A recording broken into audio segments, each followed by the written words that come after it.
Good morning, all of you.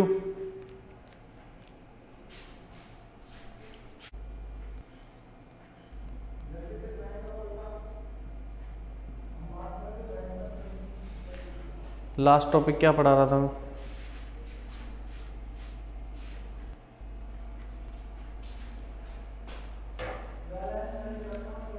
Priya good morning. चलो जल्दी बताओ मेरे को, लास्ट टॉपिक क्या पढ़ा रहे थे?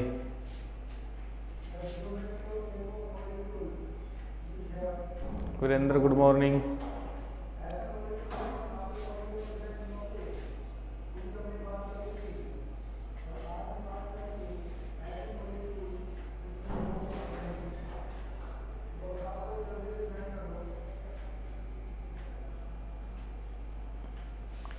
क्या चल रहा था last topic? Numerical. Okay Neelam good, चलो समझ गया मैं। चलो मंजू, ओके थैंक यू। तो ये टॉपिक कंप्लीट हो गया था, मैंने काफ़ी सारे न्यूमेरिकल करवा दिए थे। अब इसके बाद में देखते हैं इसी चैप्टर का जो सेकंड पार्ट है ना, उसके बारे में देखते हैं। हेडिंग डाल लो, चैप्टर वही है, अब हेडिंग डालो आप कैपेसिटेंस।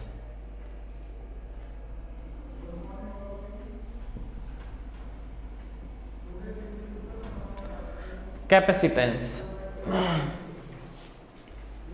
क्या है? कैपेसिटेंस अब सुनेंगे सारे लोग। देखिए आप लोगों ने इलेक्ट्रिक पोटेंशियल पढ़ लिया, चार्ज के बारे में पढ़ लिया, चार्ज कितना पोटेंशियल प्रोड्यूस करता है सब पढ़ चुके हैं।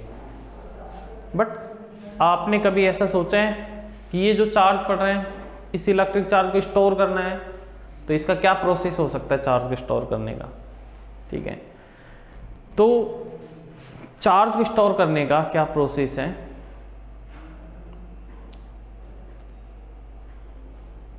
कोई भी आपके पास मान लीजिए कंडक्टिंग प्लेट है, ठीक है, उस कंडक्टिंग प्लेट को आप बैटरी से कनेक्ट करते हो। बैटरी से मैं बना लेता हूं, ये बैटरी है, तो ये कोई भी कंडक्टिंग प्लेट होगी, ये कनेक्ट कर दिया। बैटरी के अंदर क्या फ्लो होती है? करंट। बैटरी के अंदर क्या फ्लो होती है? करंट। और करंट क्या है? Rate of flow of charge, 10th class में पढ़ा था। करंट क्या होती है? करंट के अंदर चार्ज ही फ्लो होता था, मतलब चार्ज कितने टाइम में कितना फ्लो होता है उसी को कहते हैं करंट। इस बैटरी से जैसे ये प्लस चार्ज आएगा, यहाँ पे चला जाएगा आराम से, कोई प्रॉब्लम नहीं है, क्योंकि पॉजिटिव चार्ज हाई पोटेंशियल से लो पोटेंशियल की तरफ फ्लो होता है। ये बैटरी का हाई पोटेंशियल है, ये लो। लेकिन जैसे ही दूसरा चार्ज आएगा प्लस, इस कंडक्टिंग प्लेट के ऊपर, इस कंडक्टिंग प्लेट के ऊपर प्लस चार्ज तो पहले ही है, प्लस चार्ज तो पहले ही एडजस्ट कर रहा है। दूसरा प्लस जाएगा तो प्लस प्लस क्या करेंगे? रिपेल। क्या करेंगे? रिपेल। इसका मतलब क्या हुआ कि ये प्लस चार्ज है ना, इसके ऊपर रिपल्सन फोर्स लगा करके ये तो डिपॉजिट ही नहीं हो सकता। इस वजह से क्या करेगी, ये बैटरी है ना, यही तो काम आती है बैटरी का। और यूज क्या है? ये चार्ज इसको जैसे ही रिपेल करेगा ना, तो इसके अगेंस्ट फोर्स लगाएगी बैटरी, जिसको कहते हैं एक्सटर्नल फोर्स। एक्सटर्नल फोर्स का मतलब या तो वही है, आप किसी चीज को धक्का दे रहे हो तो आप ही तो लगाते हो, आपका एक्सटर्नल फोर्स। यदि कोई ऑब्जेक्ट आगे नहीं जाता फिर भी आप धक्का मारते हो उसके ऊपर, क्या है वो? External force. ऐसे बैटरी क्या लगाएगी? एक्सटर्नल फोर्स वर्क करेगी। वर्क करेगी तो धीरे धीरे जाकर के चार्ज यहाँ पे डिपॉजिट होना स्टार्ट हो जाएगा। ऐसे बैटरी को क्या करना पड़ेगा? वर्क। इधर से बैटरी डिस्चार्ज हो जाती है। क्या हो जाती है? डिस्चार्ज। क्यों? बैटरी को कंडक्टर के ऊपर चार्ज फ्लो करने के लिए, चार्ज डिपॉजिट करने के लिए वर्क करना पड़ रहा है। और वर्क क्या है? एनर्जी तो है। वर्क एनर्जी भी कंजर्वेशन को फॉलो करती है, तो सारी एनर्जी कहाँ चली जाएगी? कंडक्टर की तरफ चली जाएगी। इसलिए बैटरी धीरे धीरे डिस्चार्ज होना स्टार्ट हो जाएगी। क्लियर? तो ये कैपेसिटेंस क्या है? बस इसी का नाम कैपेसिटेंस है। कैपेसिटेंस क्या है? किसी भी कंडक्टर की जो एक एबिलिटी है, चार्ज को स्टोर करने की जो एबिलिटी है, उसी को क्या कहते हैं? कैपेसिटेंस। कैपेसिटेंस एक एबिलिटी है, एक प्रॉपर्टी है कंडक्टर की जो क्या करती है, चार्ज को स्टोर करती है। बिल्कुल वीरेंद्र, उस एबिलिटी, उस प्रॉपर्टीज का नाम है कैपेसिटेंस। लाइक दोनों एग्जांपल मैं आपको बता रहा हूं। मैं भाई फिजिक्स का एक चैप्टर पढ़ा रहा हूं, ठीक है ना, तो पढ़ा रहा हूं, जैसे मैंने 30 मिनट का लेक्चर लिया कि ये टॉपिक है, तो आपका जो माइंड है, जो मैं समझा रहा हूं, जो मैं बता रहा हूं, उसको क्या करता है भाई, डिपॉजिट ही करता है मेमोरी के अंदर। तो आपकी वो प्रॉपर्टी जो आप कितना इस लेक्चर को रिकॉर्ड करते हो, ठीक है ना, इसी प्रॉपर्टी का नाम।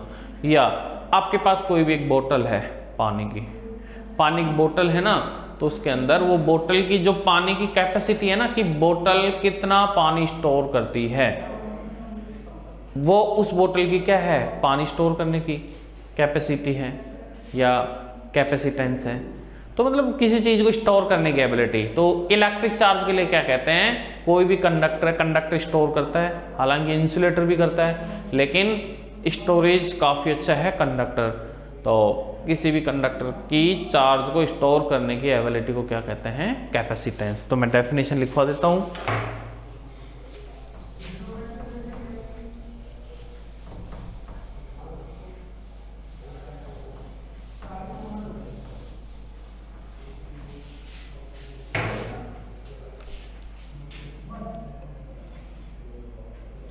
It is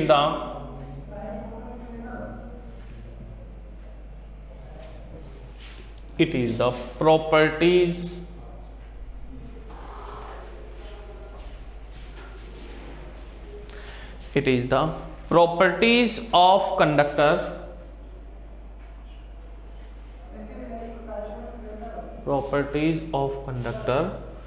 which store the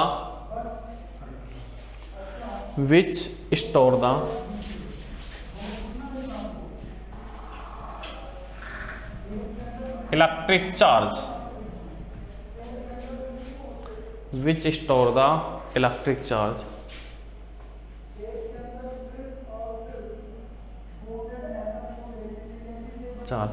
is called capacitance।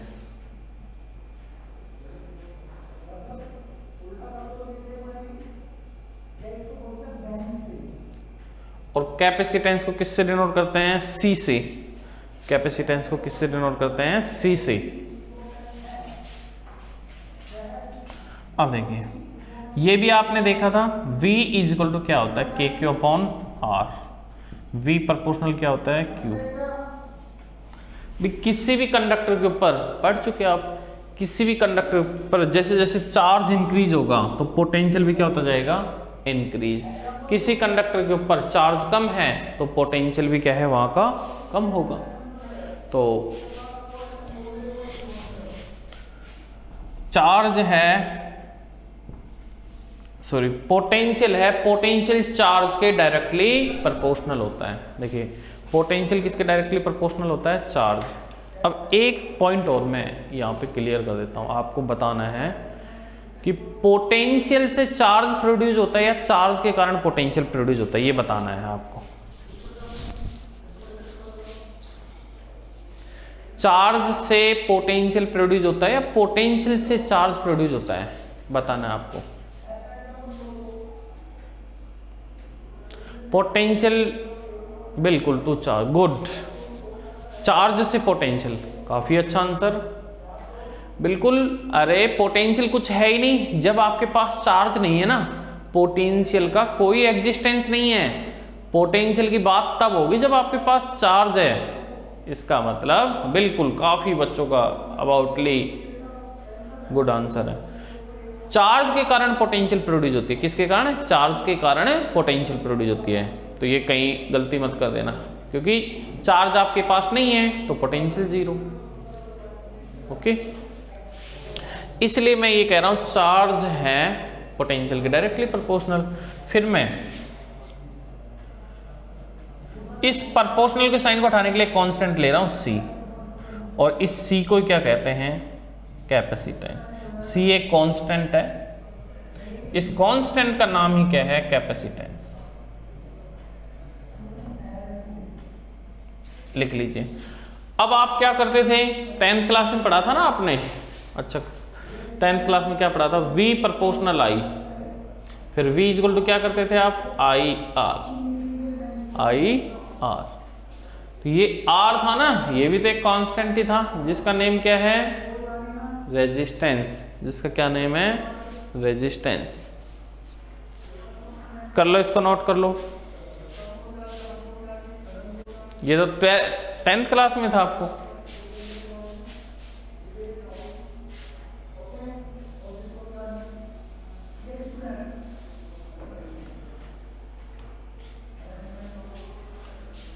लिख लो यहां पे, Q तो है चार्ज, V है पोटेंशियल,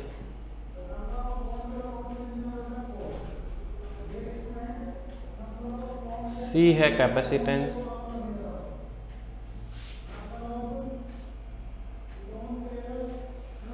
C है कैपेसिटेंस।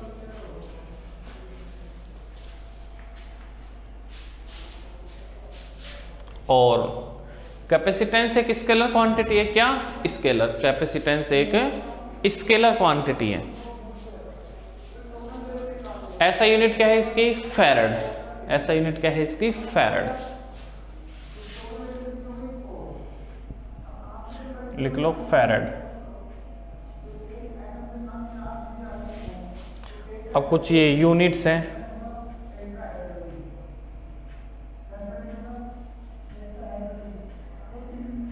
अदर यूनिट देखो क्या, मिली माइक्रो, ये उसमें पढ़ा था 1 मिली फैरड, कहीं पर भी मिली आ जाए तो क्या करना होगा,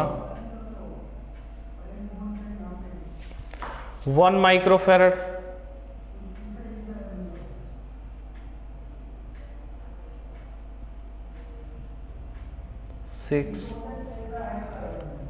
1 नैनो फैरड,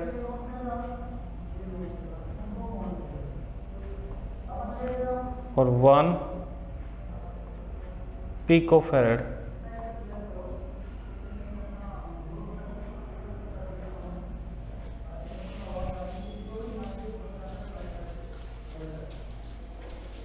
लिख लीजिए इसको।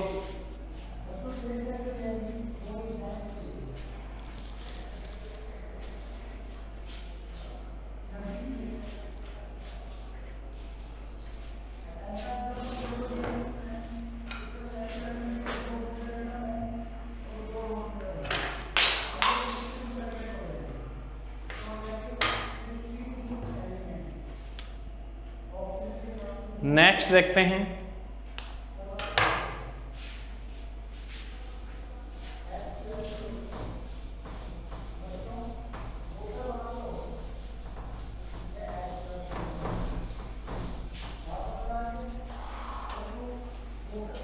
ग्राफ बनाएंगे, ग्राफ बिटवीन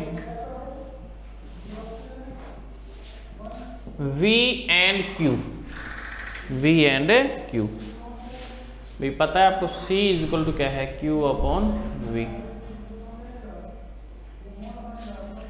ये इधर X एक्सिस के प्लेस पे Q ले रहा हूं, Y एक्सिस के प्लेस पे V ले रहा हूं, और दोनों एक दूसरे के डायरेक्टली प्रोपोर्शनल है। ये स्ट्रेट लाइन आएगा, और ये क्या है, theta, theta.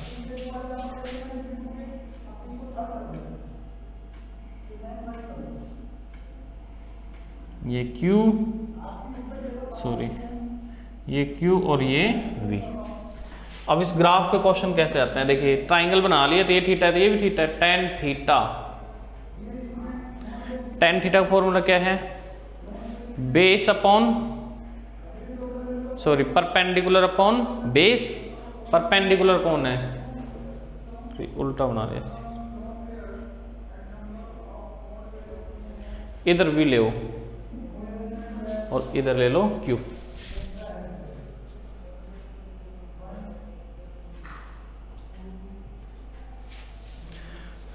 Perpendicular upon base तो Q upon V।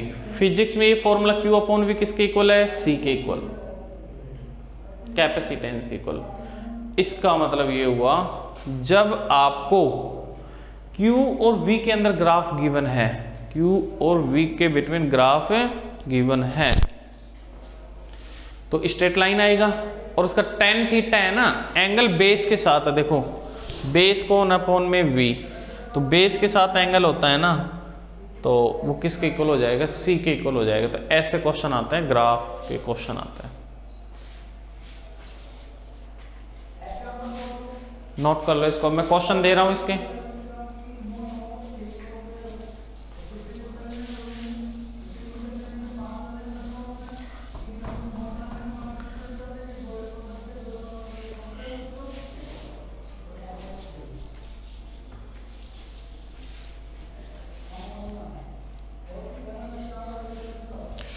Find C1 and C2 in given graph.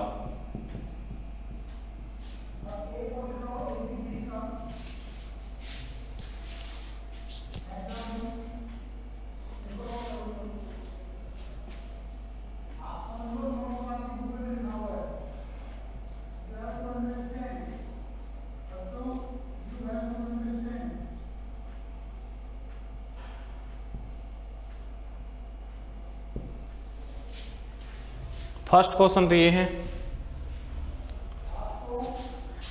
Second question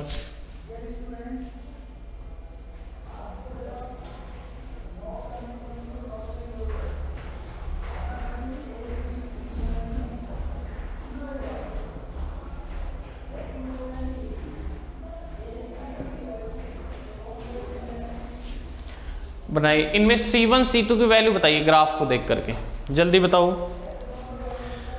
C1 C2 दोनों क्वेश्चनों में फर्स्ट में बताइए। चलो आप तो फर्स्ट में C1 C2 की वैल्यू कितनी होगी?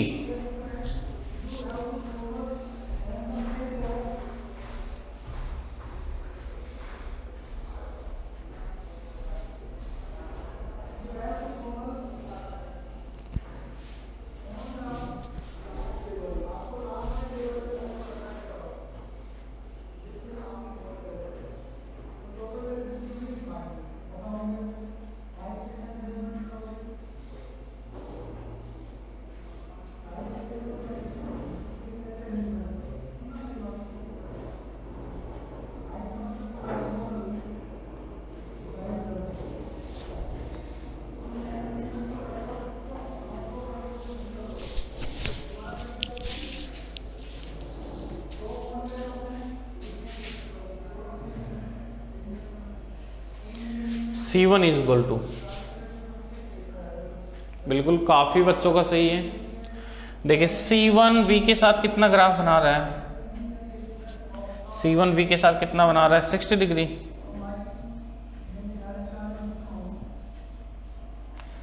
tan 60 की वैल्यू कितनी हो जाएगी √3।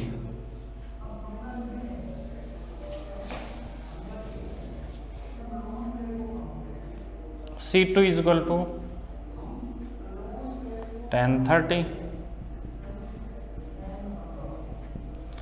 1/√3 फैरड, 1/√3 फैरड। काफी बच्चों का सही है।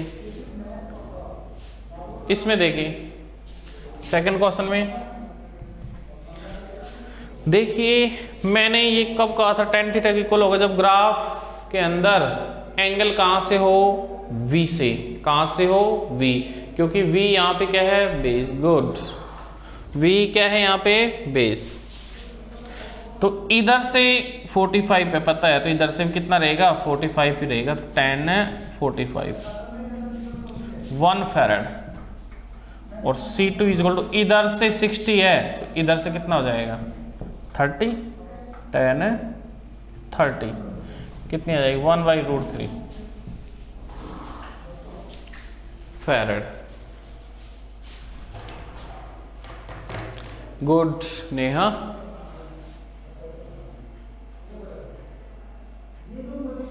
बिल्कुल अच्छा, थैंक यू। चलो अब आगे करो, इसको नोट कर लो। अब एक क्वेश्चन बताना है आपको।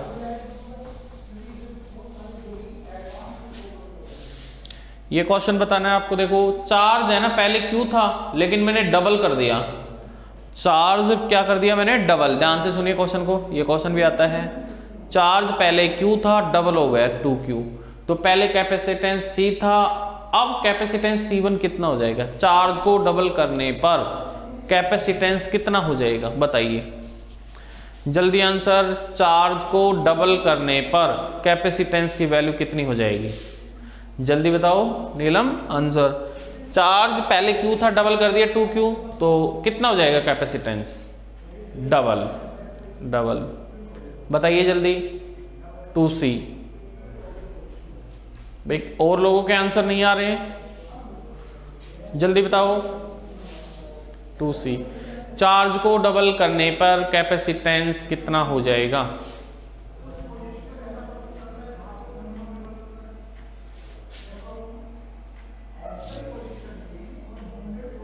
टू सी जल्दी आंसर।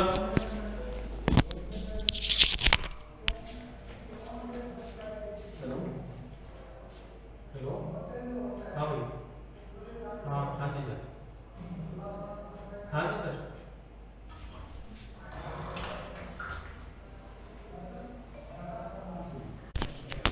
कितना आ रहा है आंसर?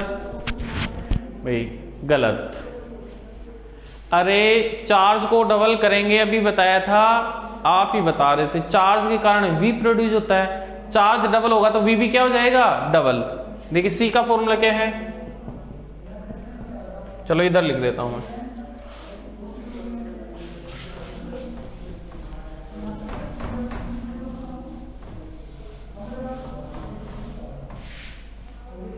C का फॉर्मूला क्या है? Q upon V। अभी कह रहे थे आप चार्ज को डबल कर दो सर। अरे चार्ज को डबल करेंगे, V प्रोपोर्शनल ये Q, चार्ज डबल हो जाएगा, V भी क्या हो जाएगा? डबल हो जाएगा। तो फिर वो ही रहेगा, फिर भी वो ही रहेगा, हाफ हो जाएगा। नहीं, अरे चार्ज डबल कर रहे हो, V भी डबल हो गया, 2 से 2 क्या हो जाएगा? कैंसिल हो जाएगा। इसलिए C क्या रहेगा? कांस्टेंट। C remain same. क्या रहेगा? सेम रहेगा। तो इसका मतलब कैपेसिटेंस है ये Q और V पे डिपेंड नहीं करता है, Q और V पे डिपेंड नहीं करता है, ये शेप साइज के ऊपर डिपेंड करता है। भी एक एग्जांपल ले लेते हैं। ये आपके पास एक बोतल है, ठीक है।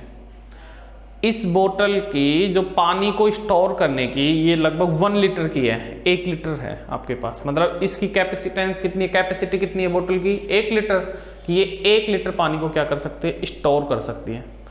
आपके पास पूरा एक कैंपर रखा हुआ है, चलो पूरा ही बहुत सारा पानी है, तो ये थोड़ी ना आप पानी, आपके पास बहुत सारा पानी का अमाउंट बढ़ाओगे तो ये बोतल की कैपेसिटी बढ़ जाएगी, फिर ये 5 लीटर स्टोर कर लेगा क्या? जब इसकी कैपेसिटी 1 लीटर की है तो आपके पास 10 लीटर पानी है, तो क्या 10 लीटर पानी आ जाएगा? आपका पानी का अमाउंट बढ़ते ही क्या इसकी कैपेसिटी बढ़ जाएगी? अरे कर सकती है क्या? नहीं कर सकती। भाई आपके पास कितना सारा पानी है उससे कोई फर्क नहीं पड़ता। ये तो 1 लीटर पानी आता है ना इसके अंदर, तो 1 लीटर ही आएगा। चाहे आपके पास 1000 लीटर है, ट्यूबवेल चला दो, ट्यूबवेल पूरा पानी देती रहेगी, बढ़ाती रहेगी अमाउंट पानी का, क्या इस बोतल की साइज बढ़ जाएगी क्या? तभी तो पानी ज्यादा आएगा। तो इसका मतलब कैपेसिटी क्या है आपके गिलास के अंदर? भाई 300 ml पानी आता है, बस 300 ml ही रहेगा। ये थोड़ी ना आपके पास पानी कैंपर बाल्टी रखी हुई तो वो गिलास वो पानी को देख करके ज्यादा पानी को स्टोर करेगा, ऐसा होता है क्या? वो है। तो मतलब सबकी कैपेसिटी क्या होती है? फिक्स होती है। वही है सेम। भाई आपका मोबाइल है, भाई मेमोरी जैसे आप परचेज करते हो, भाई किसी का 128 GB का है, क्या 150 GB को स्टोर कर लेगा डेटा को? नहीं करेगा, क्योंकि उसकी कैपेसिटी कितनी है? 128। तो चाहे आपके पास डेटा कम है तो कम रख लेगा, लेकिन उसकी वो जो कैपेसिटी होती है लास्ट वैल्यूएशन होती है कि उसके बाद में वो स्टोर नहीं कर सकता। समझ गए? तो इसका मतलब क्या हुआ? कैपेसिटेंस है ना, चार्ज पे इन पे डिपेंड नहीं करती है। चार्ज आपके पास तो बहुत सारा है, ये थोड़ी ना है कि कैपेसिटेंस बढ़ जाए किसी। हाँ कैपेसिटेंस सर हम कैसे बढ़ाएं? साइज बढ़ा दो, ग्लास का साइज बढ़ा दो, बोतल का साइज बढ़ा दो, फिर अपने आप ही ज्यादा पानी आ जाएगा। नया ही गिलास लाना पड़ेगा आपको, नई बोतल लानी पड़ेगी। समझ गए? तो इसका मतलब ये हो गया बिल्कुल, काफी लोगों ने, अनुज ने सही आंसर दिया कि साइज पे डिपेंड करता है। अब देखो नोट लगा करके लिखो, ये क्वेश्चन भी आता है।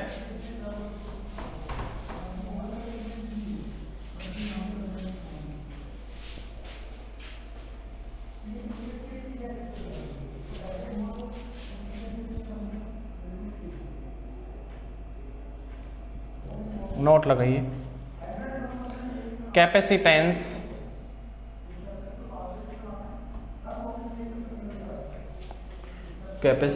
does not depend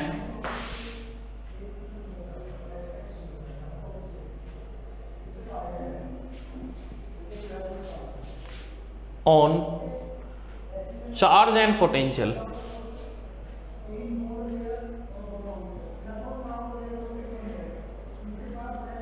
Charge and potential.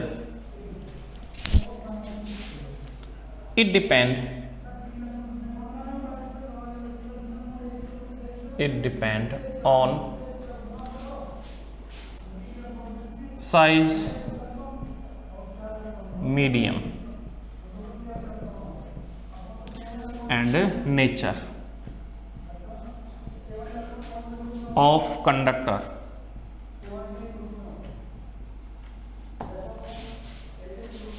इस पे डिपेंड करता है, लिख लीजिए आप लोग। मैं इस चीज को प्रूव करूंगा, मीडियम पे कैसे डिपेंड करता है, शेप साइज पे कैसे डिपेंड करता है, इस चीज को मैं अभी प्रूव करूंगा।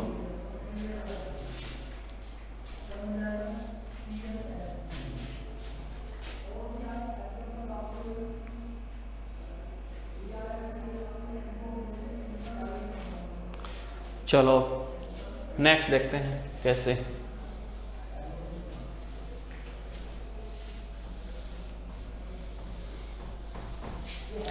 अब हेडिंग डाल लीजिए, कैपेसिटेंस फाइंड करते हैं।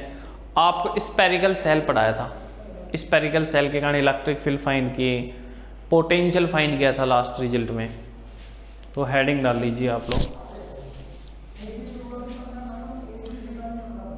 Capacitance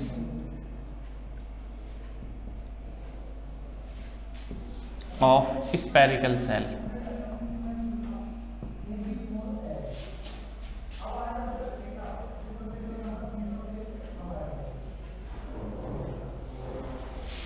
capacitance of spherical cell.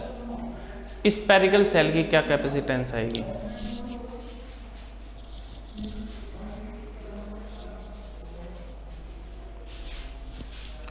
या फिर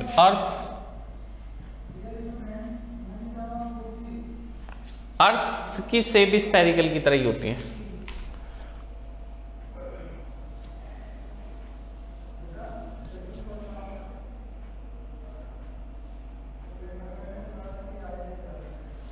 और रेडियस है।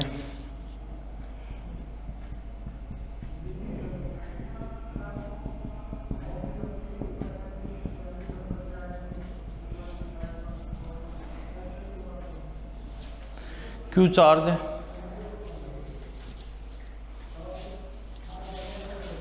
तो एक आपको स्पेरिकल सेल दे रखा है जिसकी रेडियस आर है और उसकी सरफेस के ऊपर चार्ज डिस्ट्रीब्यूशन कितना है क्यू, और आपको उसकी कैपेसिटेंस फाइंड करनी है कि ये कंडक्टर है ना, ये कंडक्टर कितनी कैपेसिटेंस, मतलब कितना चार्ज स्टोर कर सकता है, ये चेक करना है।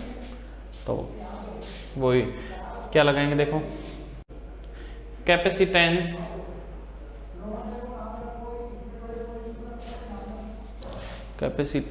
Of spherical shell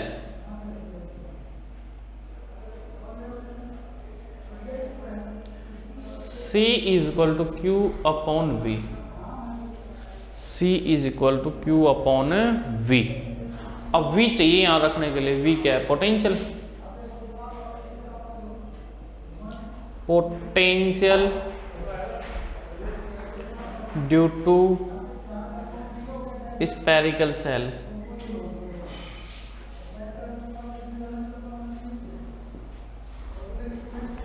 V is equal to KQ upon R। अब V की वैल्यू किसमें पुट कर दो? फर्स्ट में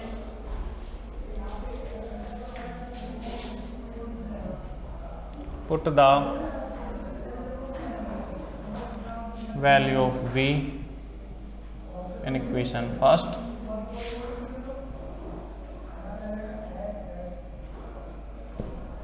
q से q cancel, r upon k, k की वैल्यू कितनी आ जाएगी 4 पाई ई नोट, क्या बन जाएगा 4 pi E naught into are.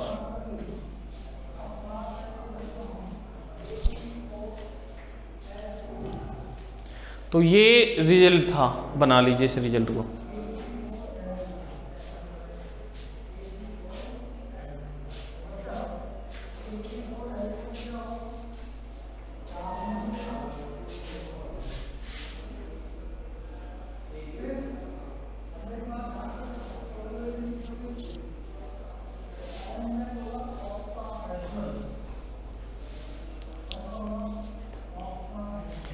यहां पे आर तो क्या है, radius of spherical shell,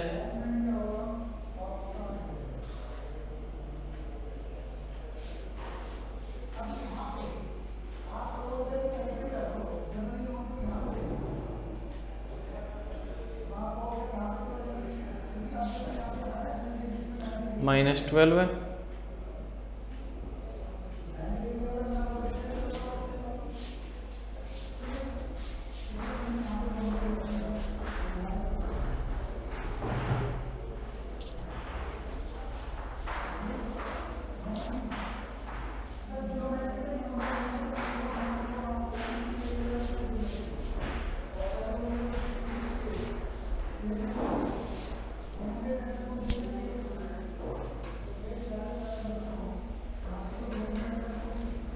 next देखते हैं, इसी में मीडियम का इफेक्ट देखते हैं। इफेक्ट ऑफ मीडियम,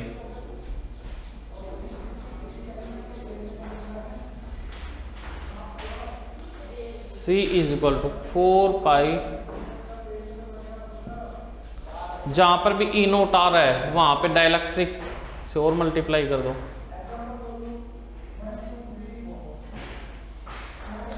इसका मतलब देखो सिंपल सी बात है, C प्रोपोर्शनल R, रेडियस जितनी ज्यादा इंक्रीज होगी C भी उतना ही इंक्रीज होगा। C1 upon C2, R1 upon R2, C1 upon C2 is equal to R1 upon R2।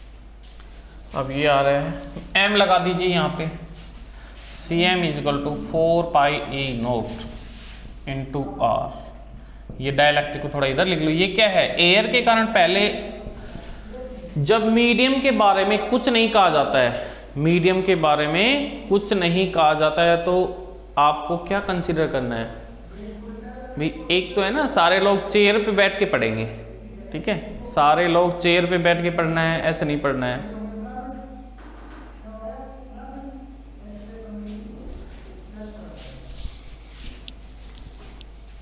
ये किसके कारण था, एयर के कारण।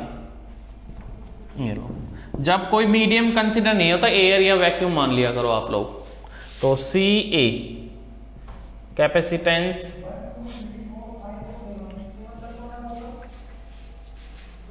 ड्यू टू वैक्यूम या एयर, और सी एम क्या है, मीडियम के कारण।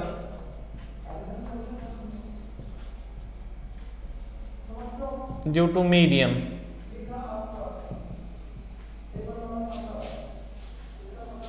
कर लीजिए नोट, ऑफ न्यूमेरिकल करवाते हैं इसके।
न्यूमेरिकल लिखो।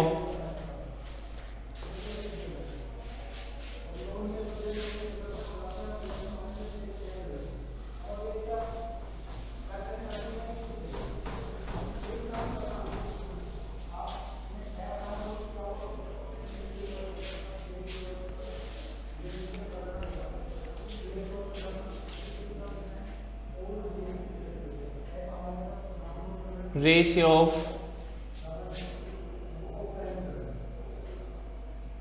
Of spherical cell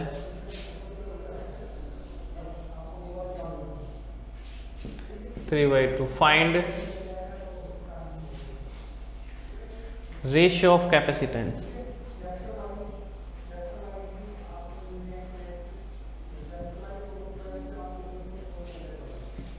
of spherical cell.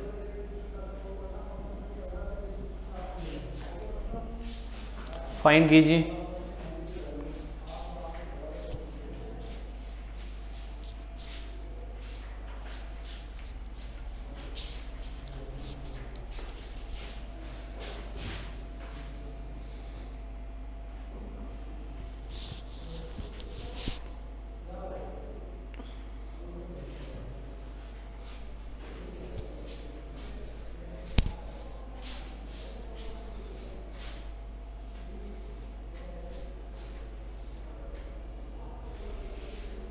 बताइए क्या था अभी। C proportional are,